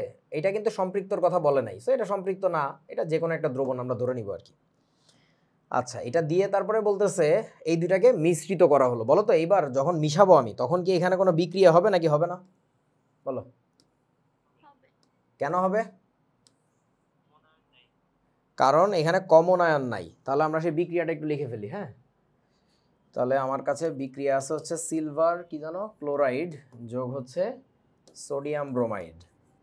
এদের বিক্রিয়া কি হবে বলছিলাম? একটা দ্বিপ্রতিস্থাপন ঘটবে, অর্থাৎ এই ক্যাটায়ন যে ওর কাছে, ওই ক্যাটায়নটাকে এখানে পাঠিয়ে দিবে। তাহলে তৈরি হবে কি সিলভার ব্রোমাইড যোগ হচ্ছে সোডিয়াম ক্লোরাইড। ওকে, সো এবার বলতেছে এই দুটা মিশানো হলো, তারপরে বলতেছে কোন যৌগের অধক্ষেপ তৈরি হবে কি, মানে বলে দেয় নাই যে কোন যৌগটাকে নিয়ে আমার কাজ করা লাগবে। বুঝেছো? তোমার একটু বুঝা নিতে হবে যে এখানে অধক্ষেপ পড়লে কার পড়তে পারে। একটু ভাবেন তো নিজেরা, অধক্ষেপ পড়লে কার? হ্যাঁ, কারণটা হচ্ছে সোডিয়াম ক্লোরাইড তীব্র তড়িৎ বিশ্লেষ্য যৌগ। সো ও দ্রবণে আয়নিত অবস্থা থাকবে, রিলেটিভলি অধক্ষিপ্ত হইলে হওয়ার সম্ভাবিলিটি আছে সিলভার ব্রোমাইডের। So you have to consider this thing যে এটার অধক্ষেপ পড়বে কিনা। বুঝতে পারছো? এই অঙ্কগুলোতে এইভাবে বুঝে নিতে হবে। আরও একটা ব্যাপার খেয়াল করো, তুমি যে সোডিয়াম ক্লোরাইডের অধক্ষেপণ চিন্তা করবা, তোমার কাছে কেএসপি দেওয়া লাগবে না? কেএসপি দেওয়া না থাকলে তো হিসাব করা যাবে না। তো হয় কেএসপি নাহলে এস ম্যাক্স, কিছু একটা দিতে হবে। এখানে দিছে কি কেএসপি অফ AgCl দিছে, আর একটা দিছে কেএসপি অফ AgBr। এই যে AgBr একটা দেওয়া আছে, এই যে এটাকে ব্যবহার করে আমি বুঝতে পারবো যে সিলভার ব্রোমাইডের অধক্ষেপ পড়বে কি পড়বে না। আপনারা কি বুঝছেন? ওকে, এখন সিলভার ব্রোমাইডের অধক্ষেপণ চিন্তা করতে গেলে তোমার কি লাগবে? ওই সিস্টেমে, ওই দুইটার মিশ্রণের যে সিস্টেম, সেইখানে সিলভার ক্যাটায়নের ঘনমাত্রা কত আছে এটা লাগবে, তাই না? ওই ফ্লোটিং সিস্টেমে হ্যাঁ, সিলভার ক্যাটায়নের ঘনমাত্রা কত আছে এবং সেই সাথে লাগবে ব্রোমাইড আয়নের ঘনমাত্রা কত আছে, ওই দুইটা ডেটা লাগবে। এখন দেখো সিলভার ক্যাটায়নের যে ঘনমাত্রা, ওইটা বাইর করতে পারি আমরা কোত্থেকে? ওইটা বাইর করতে পারবো যে প্রথম দ্রবণটা থেকে। তাহলে AgCl এর জন্য কথাবার্তা বলতেছি, সিলভার ক্লোরাইডের যে দ্রবণ, ওই দ্রবণের ঘনমাত্রা কিন্তু আমরা জানি না, তবে একটা তথ্য জানি যে দ্রবণটা হচ্ছে সম্পৃক্ত। এবং সেই সাথে আরেকটা জিনিস জানি, সিলভার ক্লোরাইডের এই যে দেখো কেএসপি জানা আছে, কেএসপি জানা আছে। তাহলে সিলভার ক্লোরাইডের কেএসপি কখন বের করা হয়েছে? এটা সম্পৃক্ত দ্রবণে বের করা হয়েছে না? আর এইটাই তোমার সেই সম্পৃক্ত দ্রবণ। তাহলে কেএসপি এর ইকুয়েশনের ভিতর থেকে আমার যে এস ম্যাক্সটা আসবে, সেই এস ম্যাক্সটাই কিন্তু বর্তমানে এখানকার ঘনমাত্রা। বোঝা না? তাহলে আমরা এবার কাজ করি বন্ধু। সিলভার ক্লোরাইডের জন্য আমরা বিক্রিয়ার লিখতেছি না, একবারে লিখে দিচ্ছি। হ্যাঁ, কেএসপি ইকুয়াল টু কি আসবে? এস স্কোয়ার আসবে না? তাহলে বলো, তাহলে এস ইকুয়াল টু কত আসে? Root over Ksp. Root over Ksp মানে কত জানি? Root over 10 to the power -10। তার মানে কত আসে? 10 টু দি পাওয়ার -5 এত মোল পার লিটার। এখন তোমরা কি বুঝতেছো? এই জিনিসটাই বেসিক্যালি আমরা বলতে পারি এইটাই হলো গিয়ে কি বলো তো, এইটাই হলো গিয়ে ওই সিস্টেমে সিলভার ক্যাটায়নের ঘনমাত্রা। বোঝা না? সিলভার ক্লোরাইড ভেঙে যে আমার কি তৈরি করতো, Ag প্লাস Cl মাইনাস। এর দ্রাব্যতা যা হবে, এই ভদ্রলোক যদি এস হইতো তাহলে এটাও এস হইতো, এটাও এস হইতো। তাহলে এই এস এর মানটাই হচ্ছে মূলত এই সিলভার ক্যাটায়নের ঘনমাত্রা বা ক্লোরাইড আয়নের ঘনমাত্রা। বাট আমার তো দরকার কনসার্ন তো সিলভার ক্যাটায়ন, তাই না? তাহলে আমরা লিখছি সিলভার ক্যাটায়নের ঘনমাত্রা। এখন বলো তো এই ঘনমাত্রাটা এটা কোথায় আছে বলতে পারবা? এটা কিন্তু সিলভার ক্লোরাইডের একার যে দ্রবণ ওইখানে, অর্থাৎ 100 মিলিলিটার দ্রবণে। কেউ বোঝা না? আচ্ছা, এখন তাহলে ওই দুইটাকে যখন মিশাইছো তখন কি সিলভার ক্যাটায়নের ঘনমাত্রার এটা আছে? The answer is no. ওটার ঘনমাত্রা কমে গেছে। কেন কমে গেছে? এইটার আয়তন ছিল 100 মিলিলিটার, তার মধ্যে আরও 100 মিলিলিটার মিশাইলে পরিমাণগত রসায়ন পড়ছো, কি হওয়ার কথা বলেন তো? ঘনমাত্রা অর্ধেক হয়ে যাওয়ার কথা না? 100-র সাথে আরও 100 মিশাইছি, তাহলে আলটিমেটলি অর্ধেক হয়ে যাবে। তো ওই জিনিসটাকে ম্যাথমেটিক্যালি আমরা বাইর করবো কেমনে? ওটাকে ম্যাথমেটিক্যালি বাইর করার সিস্টেমটা হচ্ছে মিশ্রিত আমি কিছুই করি নাই, টেকনোলজি হয়ে গেছে। এই যে, তাহলে এবার লিখব মিশ্রিত দ্রবণে। মিশ্রিত দ্রবণে কি করা লাগবে? C1V1 is equals to C2V2, যেখানে C1টা কি মিশানোর আগে Ag প্লাসের ঘনমাত্রা, V1টা হচ্ছে মিশানোর আগে ওই দ্রবণটার আয়তন, C2টা হচ্ছে পরবর্তী ঘনমাত্রা, V2টা হচ্ছে ফাইনাল যে ভলিউমটা হয়েছে। তাহলে এবার মান বসাই আমরা। C1 এর মানটা কত ছিল? সেটা ছিল হচ্ছে কত জানি, 10⁻⁻5 ইন্টু তখন আয়তন কত ছিল 100 মিলিলিটার, ইকুয়াল টু C2টা বাইর করব, আর V2 এর মানটা আসবে হচ্ছে কত বলেন তো? 200 মিলিলিটার না? বুঝিয়াছো? তাহলে এখান থেকে আমরা চলেন আমরা কিসের মান বাইর করব? এখান থেকে একটু কষ্ট করে আমরা C2 এর মানটা বাইর করব। বলো, C2 এর মানটা দেখবে এক্স্যাক্টলি অর্ধেক আসবে, তার মানে কত আসে? 5 ইন্টু 10⁻⁻ কত 6 হয় না?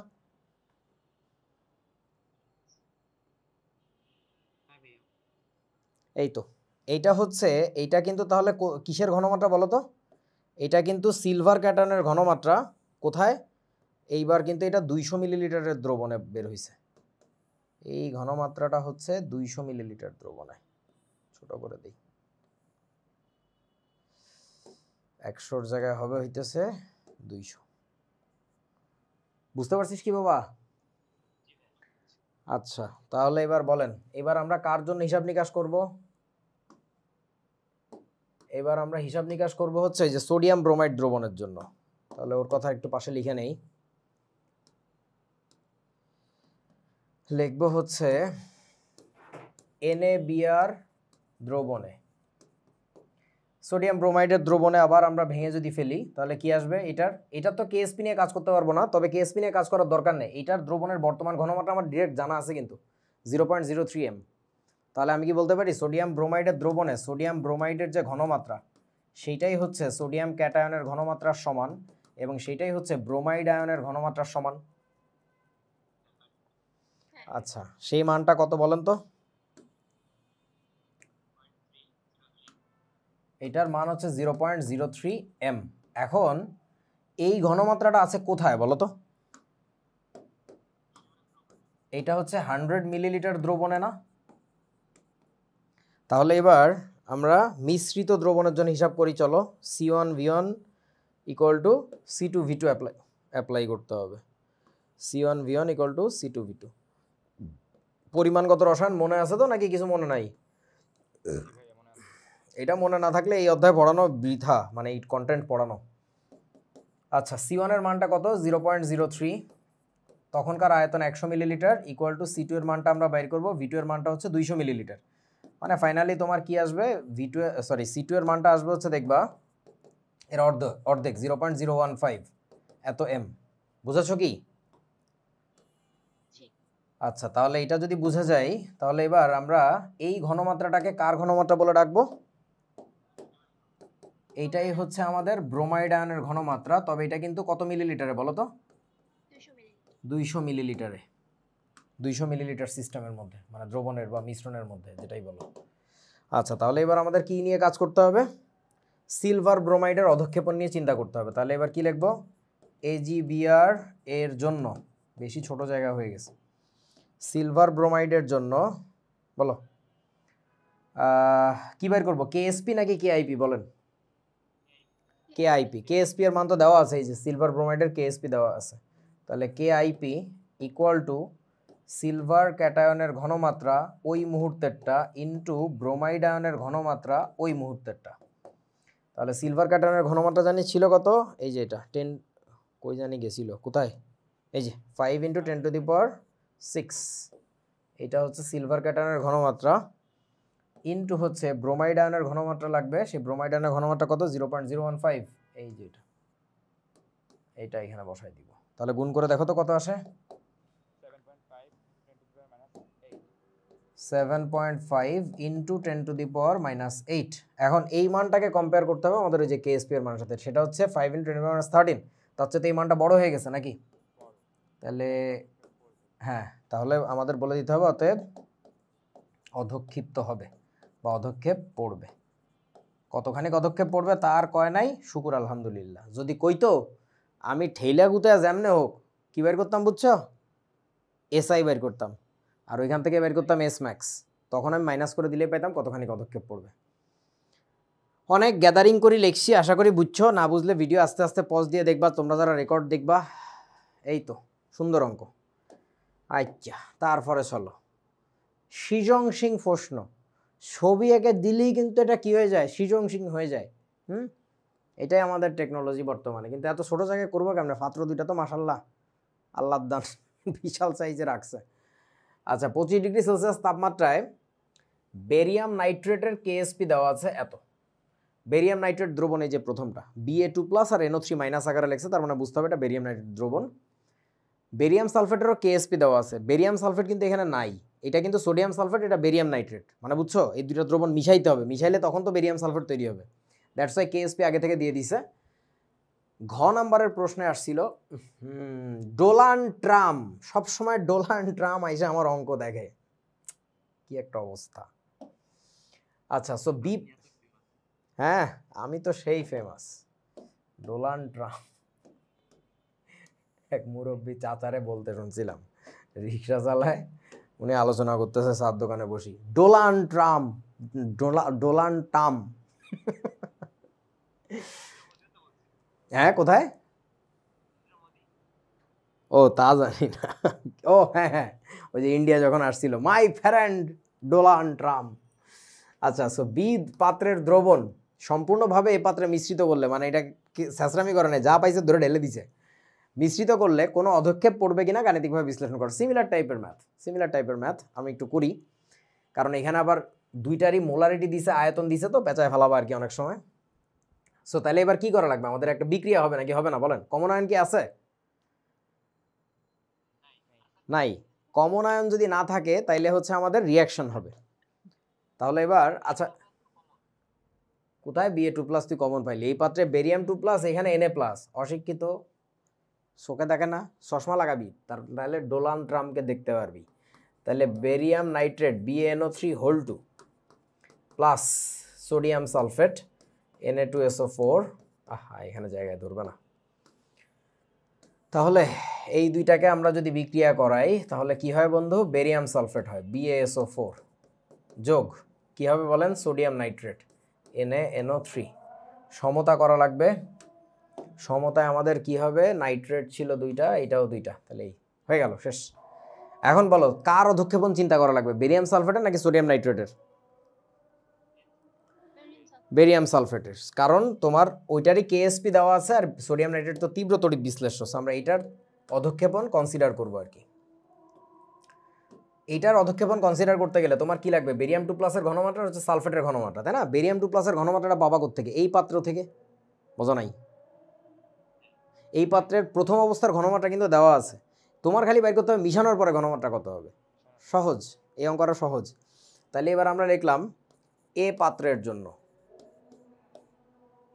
জন্য আমরা বলতে পারি সেটা হচ্ছে বেরিয়াম নাইট্রেট, এই পুরোটার ঘনমাত্রা হচ্ছে কার ঘনমাত্রার সমান বলেন তো, Ba2+ এর ঘনমাত্রার সমান, বোঝা না?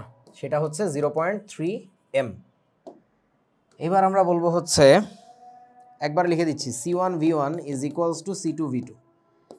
C1 এর মানটা কত, বেরিয়াম 2+ ঘনমাত্রা প্রথমে ছিল 0.3 ইন্টু ভলিউম ছিল তখন 25 মিলিলিটার। C2 এর মান কত জানি, ও কত হবে এটাই তো বাইর করবো। V2 এর মানটা কত, V2 এর মানটা কত হবে, দুটা মিশানোর পরে 45 আর 25 60-70 হবে না, বোঝো নাই? তাহলে এখান থেকে বাইর করো C2 এর মানটা কত, 0.107। আচ্ছা এত মোলার হইল। তাহলে এই যে ঘনমাত্রাটা এইটাই আসলে মিশ্রিত দ্রবণে কার ঘনমাত্রা বলেন তো, বেরিয়াম 2+ ঘনমাত্রা না, এটা হচ্ছে মিশ্রণে, লিখে রাখি পাশে, এটা হচ্ছে মিশ্রণে। এবার সিমিলার ওয়েতে তোমার বাইর করা লাগবে হচ্ছে সোডিয়াম সালফেটের ঘটনা কি। তাহলে আমি এটার একটা সেম পেজ কপি করে নিই আর কি। ওকে হ্যাঁ, তাহলে এবার এগুলো সব মুছে টুছে দেই, জীবনে জগতে যা কিছু ছিল সব, এইটা তো আমার লাগবে থাকুক। আচ্ছা তাহলে এবার কোন পাত্রের জন্য কাজ করতেছি আমরা, বি পাত্র। তাহলে এবার বি পাত্রে কে ছিল জানি, সোডিয়াম সালফেট। এবার কিন্তু গ্যাঞ্জাম আছে, দেখি পারো কিনা। সোডিয়াম সালফেটের যে ঘনমাত্রা সেটা কিন্তু কার ঘনমাত্রার সমান হবে বলেন তো, সেটা কিন্তু সালফেটের ঘনমাত্রার সমান, সোডিয়ামের ঘনমাত্রার সমান হবে না, কারণ সোডিয়াম তো দুইটা করে উৎপন্ন হয়, বুঝতে পারছিস কি? হ্যাঁ ওইটা আমার কনসার্নও না, আমার তো লাগবে কি আসলে, আমার অধক্ষেপণ চিন্তা করতে হবে বেরিয়াম সালফেটের। সো সালফেটেরটা লাগবে, আমার টার্গেট হচ্ছে সালফেট আয়ন। সো বাইসে গেছি আর কি, ইকুয়াল টু হচ্ছে সালফেট আয়নের ঘনমাত্রা, সেটার মানটা হচ্ছে কত 0.06 m। তবে এটা কোথায়, এটা কিন্তু নিজস্ব দ্রবণে। তাহলে এবার মিশ্রণে কি অবস্থা হবে, হ্যাঁ প্রথম অবস্থা মিশানোর আগে C1 এর মান হচ্ছে 0.06 ইন্টু ভলিউম কত জানি 45 মিলিলিটার। C2 এর মানটা কত ওইটাই বের করবো। V2 এর মানটা হচ্ছে 70 মিলিলিটার, করে দেখো তো কত আসে C2 এর মানটা, 0.0385। আচ্ছা এত মোল পার লিটার পেয়ে গেছি। এইটা তাহলে কার ঘনমাত্রা, এটা হচ্ছে সালফেট আয়নের ঘনমাত্রা মিশ্রণে, পাশে লিখে রাখি এটা হচ্ছে মিশ্রণে। ওকে তাহলে এবার কার জন্য কাজ করব আমরা, বেরিয়াম সালফেট। অতএব BaSO4 এর জন্য, BaSO4 এর জন্য আমরা KIP বাইর করব, তাই না? KIP বাইর করতে গেলে সেটা হবে হচ্ছে বেরিয়াম 2+ এর ঘনমাত্রা ইন্টু হচ্ছে সালফেট আয়নের ঘনমাত্রা, এই সবই কিন্তু আই ওই মিশ্রণের মধ্যে যা আছে। তাহলে বেরিয়াম 2+ এর ঘনমাত্রা জানি কত আসছিল একটু আগে, এইটা কপি কন্ট্রোল ওই হইল না, কন্ট্রোল ভি, আসো আসো আসো, এই যে আচ্ছা ইনটু, তারপরে এটা কত, এই যে এটা, তাই না? করে দেখো তো, বাহারি রং দেখা যাইতেছে এখানে, কত আসে এটা গুণফল, 13 10 to the power 3, O 10 to the পাওয়ার -3। এই মানটা বড় নাকি বেরিয়াম সালফেটের KSP বড়, কোনটা? এই মানটা বড়, তাহলে this value is greater than KSP। তাহলে অতএব কি বলেন তো, অধক্ষেপ পড়বে, জমতেছে, জমে ক্ষীর ক্ষীর হয়ে যাচ্ছে। বন্ধুরা বুঝিছো, সব একই অঙ্ক, বোরিং। এইটার জন্য পাগল হয়ে যাও তোমরা, কিন্তু এই অঙ্ক যত সহজে আনন্দে নেচে গিয়ে করিয়ে ফেলতে পারছি তার কারণটা হইতেছে, বুঝতেছো তোমরা, বুঝতেছো না?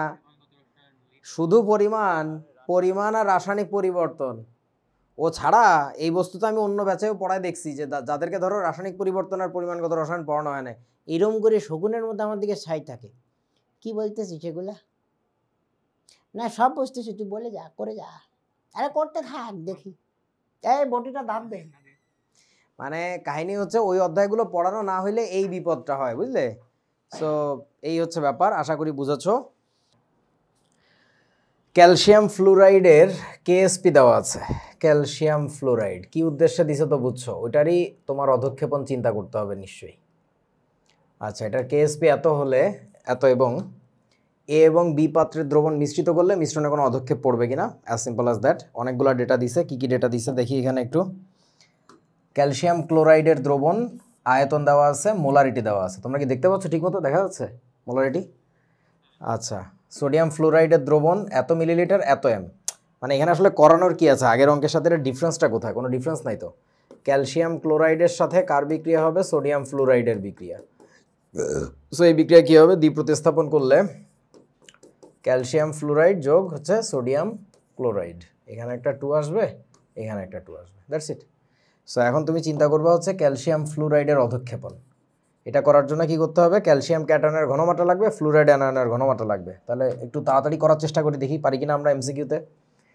বলেন, ক্যালসিয়াম 2+ জন্য আমরা কোন দ্রবণটা কনসিডার করব? প্রথম দ্রবণ, তাই না? তাহলে একেবারে ছোট জায়গার মধ্যে করতেছে। এইটাকে ডিটেল করা লাগবে আমার। প্রথম দ্রবণ, আচ্ছা আমি একটু দ্রুত করি, দেখি পারি কিনা।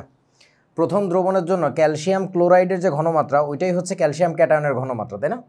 তাহলে আমরা সরাসরি অ্যাপ্লাই করে দিচ্ছি C1V1 = C2V2। C1 এর মান প্রথমে কত ছিল? 6 × 10⁻³ ইন্টু ভলিউম তখন ছিল 35 মিলিলিটার। C2 এর মানটা আমরা বাইর করব, V2 এর মানটা কত জানি? 70, তার মানে এক্স্যাক্টলি অর্ধেক হয়ে যাবে, তাই না? যখন দুইটারই আয়তন একই হয় তখন ঘনমাত্রা হবে অর্ধেক। তাহলে C2 এর মানটা আসবে 3 × 10⁻³ m। তাহলে এটা কার ঘনমাত্রা? এটা হচ্ছে বেসিক্যালি ক্যালসিয়াম 2+ আয়নের ঘনমাত্রা। কেউ বোঝে না? এটা হচ্ছে ক্যালসিয়াম 2+ আয়নের ঘনমাত্রা মিশ্রণে। তাহলে একইভাবে আমরা হচ্ছে সেকেন্ড দ্রবণটার জন্য যদি হিসাব করি, আমরা সেকেন্ড দ্রবণটার জন্য তাহলে এবার লিখব হচ্ছে দ্বিতীয় দ্রবণ। দ্বিতীয় দ্রবণের জন্য আবারও C1V1 = C2V2 অ্যাপ্লাই করি। তবে এইগুলো কিন্তু করতেছি পুরো দ্রবণটার জন্য না, ওইখানে যে ফ্লুরাইড আয়নটা আছে তার জন্য করতেছি, বুঝেছো? সো ওইটার দ্রবণের প্রথম ঘনমাত্রা তো একই ছিল, তাহলে আমাকে একবারে বলো C2 এর মানটাও কি সেম আসবে না? 3 × 10⁻³ m, এটাই আসবে, করে দেখবে হিসাব। এবং এই ঘনমাত্রাটা হচ্ছে কি? এটা হচ্ছে ফ্লুরাইড আয়নের ঘনমাত্রা। আশা করি বুঝেছো। এখন ঘটনা হইল বন্ধু, বলো তোমার কি লাগবে জানো? তোমার লাগবে হচ্ছে ক্যালসিয়াম ফ্লুরাইডের KSP। তাহলে অতএব KSP অফ ক্যালসিয়াম ফ্লুরাইড এটা আসবে হচ্ছে ক্যালসিয়াম 2+ আয়নের ঘনমাত্রা ইন্টু হচ্ছে ফ্লুরাইড আয়নের ঘনমাত্রার পাওয়ার একটা 2।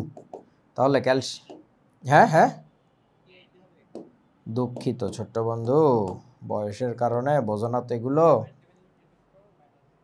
তাহলে ক্যালসিয়াম 2+ এর ঘনমাত্রা আসছে হচ্ছে 3 × 10⁻³ ওইটারও ঘনমাত্রা একই, তবে ওটার পাওয়ার একটা স্কোয়ার থাকবে, তাই না?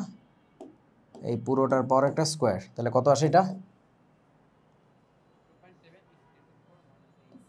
2.7 × 10⁻8। এইটা কি ডেফিনেটলি KSP এর মানের চেয়ে বড়, তাহলে this is greater than KSP। তাহলে অতএব কি অধক্ষেপ পড়বে। এই যে হয়ে গেল, অধক্ষেপ পড়বে। সহজ সহজ অঙ্ক, বাচ্চা অঙ্ক। আচ্ছা, তারপরে কি বলছে? ঢাকা বোর্ড 2022-এর প্রশ্ন দেখা যাক। MQ3 যৌগের দ্রাব্যতা গুণফল। MQ3 এর দিছে, MQ3 তো এখানে কোথাও নাই, ওটারে বিক্রিয়া করে বানাইতে হবে। পাত্র 1-এর দ্রবণটি সম্পৃক্ত হইলে, প্রথম দ্রবণটা সম্পৃক্ত, M2N3 এর দ্রাব্যতা গুণফল হিসাব করো। আচ্ছা, এটা সম্পৃক্ত দ্রবণ এবং তার ঘনমাত্রা দেওয়া আছে, তাহলে এই ঘনমাত্রাটাই কি আমাদের S max না? S max ব্যবহার করে আমরা এটার KS বের করতে পারবো। এটা আমার করা লাগবে? ফাইটছো তো? আচ্ছা ঠিক আছে। তারপরের অংশটাতে কি বলছে? 2 নং পাত্রে বিদ্যমান দ্রবণের ঘনমাত্রা কমপক্ষে কত হলে 1 আর 2 নম্বর পাত্র দ্রবণটা একত্রে মিশ্রিত করলে MQ3 এর অধক্ষেপ পড়বে। বাহ, সৌন্দর্য প্রশ্ন। দ্বিতীয় পাত্রের যে দ্রবণটা আছে ওটার কিন্তু ঘনমাত্রা দেওয়া নাই। সো ধরে নেই ওটার ঘনমাত্রা হচ্ছে আমাদের, ধরে নেওয়া হইল যে X মোলার। এটা ধরে নিলাম আমরা X মোলার, ঠিক আছে? এটা ধরি। সো ধরার পরে এবার কি করতে হবে আমাদের? বিক্রিয়া করে ফেলি আগে। বিক্রিয়া করলে কার কার বিক্রিয়া? M2N3 প্লাস PQ2 বলো, এখানে প্রোডাক্টে আসবে কি? M এর যোজনী কিন্তু 3, তাহলে M এর সাথে আসবে কে? Q। M এর সাথে আসবে হচ্ছে Q, বুঝতে পারছো তো? M যে P এর জায়গায় বসছে, তাহলে M এর সাথে বসছে Q। এখন ভাবো M এর যোজনী ছিল 3, তাহলে আসবে Q3, আর Q এর যোজনী ছিল 1, তাহলে MQ3 প্লাস। এবার P এসে যখন এখানে বসলো তখন P এর পাশে বসলো হচ্ছে N, পি এর যোজনে আগে থেকে ছিল 2, তাহলে সেটা এন এর সাথে যাবে, আর এন এর যোজনে ছিল 2, তাহলে কি আমার কোথাও কিছু দেয়া লাগবে? 2pn হওয়ার কথা না? বোঝো নাই? 2pn ওটা আসলে আমার কনসার্ন না, আমার কনসার্ন হচ্ছে এই জায়গায়। কারণ হচ্ছে আমাকে কি বলছে, MQ3 এর অধক্ষেপ পড়বে, যে MQ3 এর কথা বলছে। আমার সমতা ঠিক আছে তো? এখানে একটা 2 লাগবে মনে হয়, 2 দুগুণে 4 হয়ে যাচ্ছে, তাইলে তো আবার এখানে 3টা হয়, কেমনে হয়েছে? আমার হয় নাই তো, কোন এক জায়গায় ঝামেলা হয়েছে। MQ3 M 2টা, তাহলে এখানে 2, তাহলে এখানে আমাদের একটা 3 দিলে কেমনে হয়? 3 দিলে তো পি আবার মেলে না। আমি মনে হয় প্রথম 3 N3 3টা, তো এখানে 3 দেওয়া লাগবে, তাই তো? এইবার তাহলে ঠিক আছে, হ্যাঁ তাই তো বলি, কোনো এক জায়গায় ঝামেলা ছিল। আচ্ছা, এবার বলো বন্ধু, কি করা উচিত আমাদের? আমাদের কনসিডার করা লাগবে MQ3 এর অধক্ষেপণ। তো MQ3 এর অধক্ষেপণের জন্য আমার এখানে কি লাগবে? M3+ আয়নের ঘনমাত্রা। M3+ আয়নের ঘনমাত্রাটা কোত্থেকে আসবে? এখান থেকে আসবে না? তাহলে এটা হচ্ছে পাত্র 1। পাত্র 1-এর হিসাব নিকাশ করলে আমরা কি পাচ্ছি? আমরা পাবো হচ্ছে C1V1, আমি কিন্তু শর্টে করতেছি, হ্যাঁ দেখি তোমরা বোঝো কিনা। C1V1 = C2V2। সো প্রথম অবস্থার ঘনমাত্রা ছিল 30 × 10⁻³ আচ্ছা, ইন্টু V1 কত ছিল? 50, ইকুয়াল টু C2 বাইর করবো, ইন্টু V2 এর মান হচ্ছে 110। একটু ভাবো M2N3 এর কথা। এই M2N3 বিয়োজিত হয়ে কি তৈরি করে বলেন তো? 2M3+ যোগ হচ্ছে 3N2- তৈরি করে না? তার মানে এটা মানে ঘনমাত্রা যদি S হয়ে থাকে, যাই হোক যতই হোক, এখানে কিন্তু তার দ্বিগুণ হবে, আর এখানে হবে হচ্ছে 3 গুণ। আমরা কাজ করতেছি কাকে নিয়ে? প্রথম পাত্রে কার জন্য কাজ করতেছিলাম? M3+ এর টার্গেট নিয়ে না? তাহলে M3+ এর ঘনমাত্রা কিন্তু এইটার যে ঘনমাত্রা 13 × 10⁻³ ওটা বসালে হবে না, তার দ্বিগুণ বসাইতে হবে। তোরা বুঝিস নাই মনে হয় আমার কথা? তাহলে এখানে আমাদের প্রথম থেকে লেখা লাগবে 2 × এইটা হচ্ছে শুরুর ঘনমাত্রা, শুরুর আয়তন, পরবর্তী ঘনমাত্রা, পরবর্তী আয়তন। তাহলে এখানে বাইর করো C2 এর মানটা কত আসে, দেখো তোমরা করো, জোরে বল। 2727 এত M। এটা কার ঘনমাত্রা? এটা হচ্ছে M3+ আয়নের ঘনমাত্রা। কোথায়? এটা মিশ্রণে, ঠিক আছে। আচ্ছা, তাহার পরে এবার আমরা কাহাদের জন্য হিসাব করিব? এবার আমরা হিসাব করিব হচ্ছে পাত্র 2-তে। তাহলে এবার কথা বলতেছি পাত্র 2-তে। পাত্র 2-তে আমি হিসাব করতেছি কার জন্য বলো তো? পাত্র 2-কে যদি ভেঙে ফেলি, PQ2 ভাঙলে কি আসে? P2+ যোগ হচ্ছে 2Q-। এখানে আমি কার জন্য হিসাব করতেছি বলেন তো? কিউ এর জন্য, রাইট? কিউ এর জন্য হিসাব করতেছি না? তাহলে এখন এইটার ঘনমাত্রা যদি S হয়ে থাকে, তাহলে এটারও হবে S, আর এর হবে হচ্ছে 2S। তাহলে এবার বলো কি করা লাগবে আমাদের? আবার সেই C1V1 C2V2। তাহলে C1V1 = C2V2। C1 প্রথম অবস্থার ঘনমাত্রা কত ছিল জানি না, ধরে নিয়েছিলাম আমরা প্রথম অবস্থার ঘনমাত্রা ছিল হচ্ছে X, মনে পড়ে? আচ্ছা, এবার X হইল তো PQ2 এর ঘনমাত্রা, দ্রবণটার ঘনমাত্রা, কিন্তু তাহলে Q- এর ঘনমাত্রা কত হবে? 2X আসবে না? হ্যাঁ, 2x × V1 এর মানটা কত? 60 মিলিলিটার, ইকুয়াল টু C2 এর মানটা আমরা বাইর করব, V2 এর মানটা হচ্ছে 110 মিলিলিটার। তাহলে একটু দেখেন তো এখান থেকে C2 এর মানটা কত আসে? সামথিং X আসবে আর কি।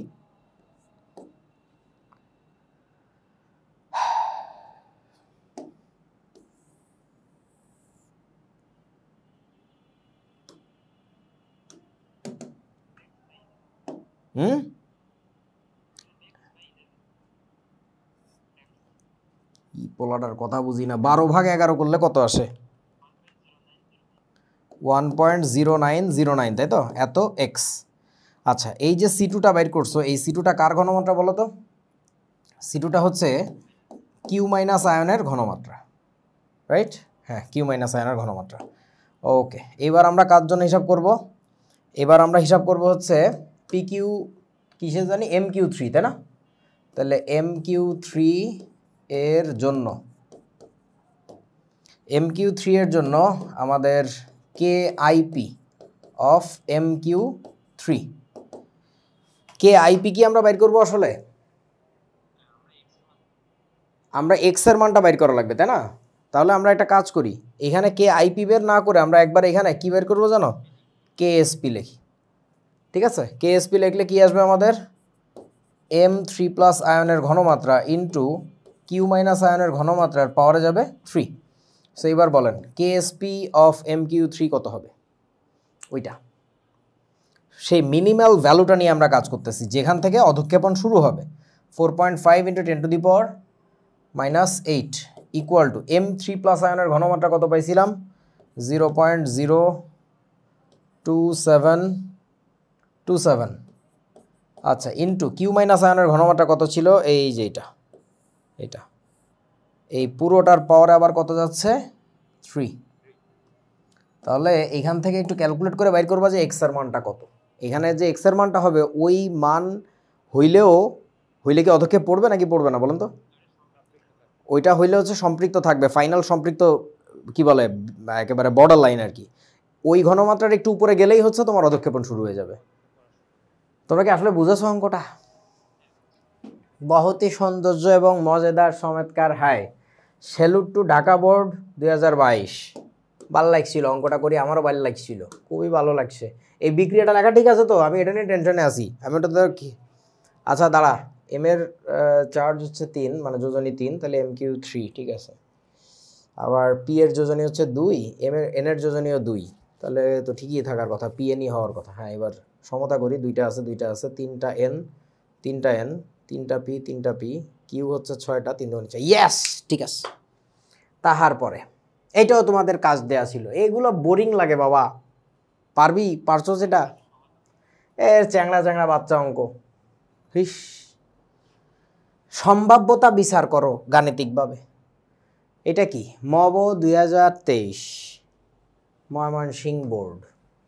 এত মিলিলিটার এত এম ক্যালসিয়াম ক্লোরাইড দ্রবণে এত মিলিলিটার এত এম পটাশিয়াম, কি এটা ডাইক্রোমেট নাকি বলেন? পটাশিয়াম ক্রোমেট যোগ করা হলে অধক্ষেপ সৃষ্টি হবে নাকি দ্রবণ পরিষ্কার থাকবে নাকি দ্রাব্যতা গুণফল আয়নিক গুণফল হতে বেশি হবে? দ্রাব্যতা গুণফল যদি আয়নিক গুণফল হচ্ছে বেশি হয় তাইলেই তো অধক্ষেপ পড়বে, রাইট? সো তোমরা কি পারবা? কেএসপি কিসের দেওয়া আছে, ক্যালসিয়াম, আমি তো জানি না। হ্যাঁ, আয়নিক গুণফল, ও সরি, অসম্পৃক্ত হবে, রাইট। এই যে তাহলে দ্রবণ পরিষ্কার থাকবে বলতে হবে আর কি, বুঝেছো? তখন বলা লাগবে কিন্তু দ্রবণ পরিষ্কার থাকবে, পরিষ্কার থাকার মানে অধক্ষেপ পড়ে না আর কি। আচ্ছা, তাহলে এখানে বলেন তো কার অধক্ষেপ চিন্তা করতে হবে? ক্যালসিয়াম অক্সালেটের, বুঝতে পারছো?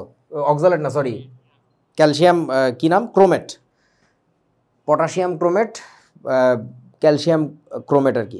পারবি তো এটা নাকি? এই অঙ্কটা দেওয়ার কারণ হচ্ছে যে অঙ্কগুলো রিটেনে আসতেছে সেইগুলাই দেখো এমসিকিউতে তুলে দিচ্ছে। এই কারণে আমি বলি যে অবিবেচক স্যাররা আমাদের প্রশ্ন করে, তারা বোঝেই না যে এত বড় একটা দামড়া সাইজের অঙ্ক এটারে আসলে ওইভাবে দেওয়া উচিত না। কেন, কিভাবে বুঝতেছো বলো?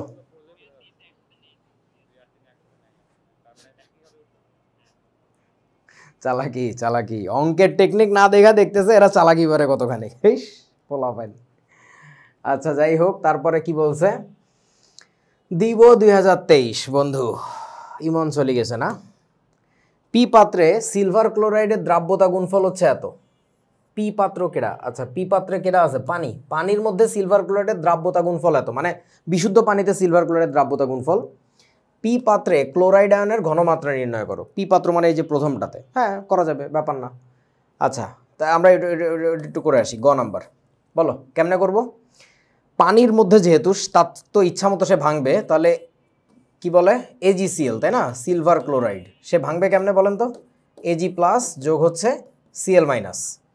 এখন এই দ্রবণের কি দেওয়া ছিল, দ্রাব্যতা গুণফল এত, তো পানির মধ্যে ক্লোরাইড আয়নের ঘনমাত্রা বের করতে বলছে, তাহলে বলো কি করব? সিম্পলি কেএসপি লিখে ফেলবো।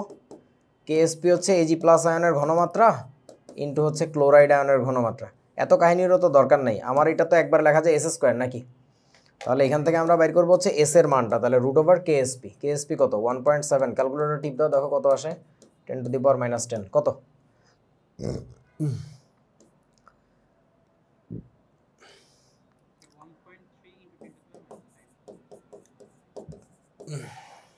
তাহলে এটা হচ্ছে আমাদের এত মোল পার লিটার। এইটাই হচ্ছে কি বলতো, দ্রবণে ক্লোরাইড আয়নের ঘনমাত্রা, ওই যে পানির মধ্যে। শেষ। এইবার আসো ঘ নাম্বার করি। ঘ নাম্বার ভালো। ঘ নাম্বার কি বলছে, উদ্দীপকের পিও কিউ পাত্রে সিলভার ক্লোরাইডের দ্রাব্যতার মানের পার্থক্য হওয়ার সম্ভাব্যতা কারণ সহ বিশ্লেষণ করো। মানে এইখানে সিলভার ক্লোরাইড যে পরিমাণে দ্রবীভূত হয়েছে এইখানে ওই পরিমাণে হবে কিনা, বলেন তো হবে কিনা কিউ পাত্রে? কেন কম হবে বলো তো? কমন আয়ন ইফেক্ট কাজ করবে, ক্লোরাইড আয়ন আছে ওইখানে, বুঝতে পারছো? সোডিয়াম ক্লোরাইডের দ্রবণের মধ্যে সিলভার ক্লোরাইডের দ্রাব্যতা কম হবে।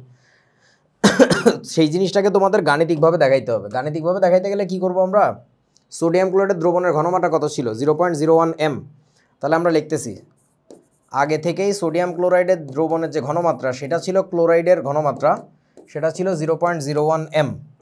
এবার ওর মধ্যে যখন আমি সিলভার ক্লোরাইড দিব, সিলভার ক্লোরাইড তো এইভাবে ভাঙবে তাই না, তো ওর ভাঙনের ফলে এবার ধরে নিলাম ও তো আর পুরোপুরি ভাঙতে পারবে না, ও কি আগের মতো ভাঙতে পারবে আরামসে? পি পাত্রে যেরকম সে ইচ্ছা মতো ভাঙছে এবার কিন্তু আর সে তা পারবে না। এবার হবে কি, ধরে নিলাম এর ভাঙন হলো এসআই পরিমাণে, তাহলে এটাও হবে এসআই, এটাও হবে হচ্ছে এসআই, বুঝতে পারছো?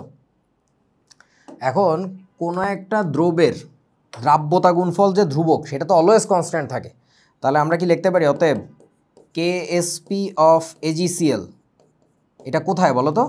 মিশ্রণে, এই জন্য আমি মিক্স লিখে দিই, মিক্সচারের ভিতরে মিশ্রণের মধ্যে সেটা কত হবে, এজি প্লাস আয়নের ঘনমাত্রা ইন্টু হচ্ছে ক্লোরাইড আয়নের ঘনমাত্রা। এই কেএসপির মান সারা জীবনই ভাই ফিক্সড, সারা জীবনই ফিক্সড, তাহলে 1.7 ইন্টু 10⁻⁻10 ইকুয়াল টু সিলভার ক্যাটায়নের ঘনমাত্রা কত বলো তো, এসআই, ইন্টু ক্লোরাইড আয়নের ঘনমাত্রা কত, ক্লোরাইডের সোর্স দুইটা ছিল, একটা ছিল হচ্ছে এই যে 0.01 m, ওইটা তো আসবেই, সাথে কি পরিমাণে যে আসবে এইটাই জানতে চাচ্ছি যে এই ক্লোরাইডটা আসলে কি পরিমাণে আসবে। তোমরা কি বোঝো নাই আমার কথা বন্ধু? এইটাকে সলভ করে কিসের মান বের করতে হবে বলেন তো, এসআই এর মান, এবং একটু সামান্য গাণিতিক দক্ষতা থাকলেই বোঝা যাচ্ছে এসআই এর মান ডেফিনেটলি আগে যে এসটা আসছিল তার চেয়ে কম আসবে। এটা হচ্ছে এস ম্যাক্স আসছিল, যে পানির মধ্যে কি পরিমাণে ম্যাক্স ডিজলভ হইতে পারে, এসআই এর মানটা বের করে দেখবা, ওই মানটা কম আসে, কম আসার পরে বলি দিবা যে এই যে কম আসার কারণটা হইতেছে ওইখানে ক্লোরাইডকে স্পেস দিতে হয়েছে, সোডিয়াম ক্লোরাইড থেকে আসা ক্লোরাইডের জন্য জায়গা ছেড়ে দিতে হয়েছে, সো সে একটু কম দ্রবীভূত হয়েছে, তার ক্লোরাইড আসলে কম আসছে সিস্টেমে, আর ওর ক্লোরাইড যতগুলো আসবে ততগুলাই সিলভার ক্যাটায়ন আসবে, দ্যাটস ওয়াই দুইটাই কম কম আসছে আর কি, দ্রাব্যতা কমে গেছে, বিয়োজিত হওয়া কমে গেছে, বুঝেছো? আচ্ছা, তোমাদের ট্যাশ পেপারে দেখা যায় এই প্রশ্নগুলোর সলভ করে কিভাবে, এসআইটা বের করার পরে আবার ওই এস ম্যাক্স, যেটা S max divided by SI লেখে বাইর করে যে কত গুণ বেশি দ্রবীভূত হচ্ছে বা কম দ্রবীভূত হচ্ছে, এখানে তো কম দ্রবীভূত হবে, সো একটা গুণ আকারে রাশি ওরা বলে দেয় যে এত গুণ কম দ্রবীভূত হবে, চাইলে ওটাও করতে পারো, কোনো সমস্যা নেই, সেম, বাট আলটিমেটলি এসআইটা বের করাটা জরুরি আর কি। তাহলে এই অঙ্কটা এটা কি মিশ্রণ সম্পর্কিত অঙ্ক হয়েছে নাকি বলো তো কমন আয়ন ইফেক্ট সম্পর্কিত অঙ্ক হয়েছে? এটা হচ্ছে কমন আয়ন ইফেক্টের, আর এতক্ষণ বিক্রিয়া যেসব জায়গায় হয়েছিল সেসব জায়গায় আমরা বলবো হচ্ছে মিশ্রণ সম্পর্কিত সমস্যা বলি আর কি। আচ্ছা, এই একই অঙ্কের জন্য দুইটা পাতা রাখি দিচ্ছে তারা, যেসব অঙ্কে লাগবে সেসব অঙ্কে রাখে না, এটা শেষ। তারপরের অঙ্ক, এ পাত্রের দ্রবণকে বি পাত্রের দ্রবণে যোগ করলে এজিসিএল লবণের দ্রাব্যতার হ্রাস ঘটে কি? কি এ পাত্রের দ্রবণকে, ও আচ্ছা, এ পাত্রে যে দ্রবণটা ছিল পটাশিয়াম ক্লোরাইডের 250 গ্রাম সম্পৃক্ত দ্রবণ, এইটাকে যদি আমি বি পাত্রে যোগ করি, এ পাত্রের দ্রবণকে যদি বি পাত্রে যোগ করি, তাহলে সিলভার ক্লোরাইড লবণের দ্রাব্যতার হ্রাস ঘটে কি? সিলভার ক্লোরাইড কোথায়? ও আচ্ছা, এই যে সিলভার ক্লোরাইড এই সেকেন্ড পাত্রে আছে। উত্তরের সপক্ষে যুক্তি দাও, বলো মানে হ্রাস পাবে নাকি পাবে না? অবশ্যই পাবে, ওই দ্রবণে তো আগে থেকে সিলভার ক্লোরাইড সম্পৃক্ত ছিল, আর এটাও সম্পৃক্ত, আর এটা কেসিএল, সো এ যেহেতু ওর সাথে নাক গলাবে, বিক্রিয়া হবে নাকি কমন আয়ন ইফেক্ট হবে, কোনটা? Common ion effect. পারবেন আপনারা? ফাইটতে হবে, এই প্রশ্নগুলোই আসে, ঠিক আছে? সো দ্রাব্যতা রিলেটেড মোটামুটি যে প্রশ্নগুলো আসে এগুলো দেখানো হয়ে গেছে, আমার আর তেমন কিছু বাকি নাই। সো তোমাদের যদি কোনো কিছু জানার থাকে সেটা বলবা, আগামীকালকেই, মানে আগামীকালকে না, মানে আগামী ক্লাসে আমাদের ইনশাআল্লাহ ফেজ 3 শেষ হচ্ছে, এবং কি বলে এটাকে, সলিবিলিটিও শেষ হচ্ছে আর কি, তারপরে আমাদের রাইট, ওইটা দেখাবো, আগামী ক্লাসটা রাখছি আমি ওই কারণে আর কি, ওটা দেখাবো। আচ্ছা, আগামী ক্লাসে ইমনের ওই অঙ্কটা দেখানোর পরে ওই যে ও বলছিল সিলেক্টিভ প্রেসিপিটেশন, তাই না? আচ্ছা আচ্ছা, কোন ম্যাথ দিস তোর? শোন ভাই, তোদের কুইজের কোশ্চেন দেখলে আমার গা জ্বলে।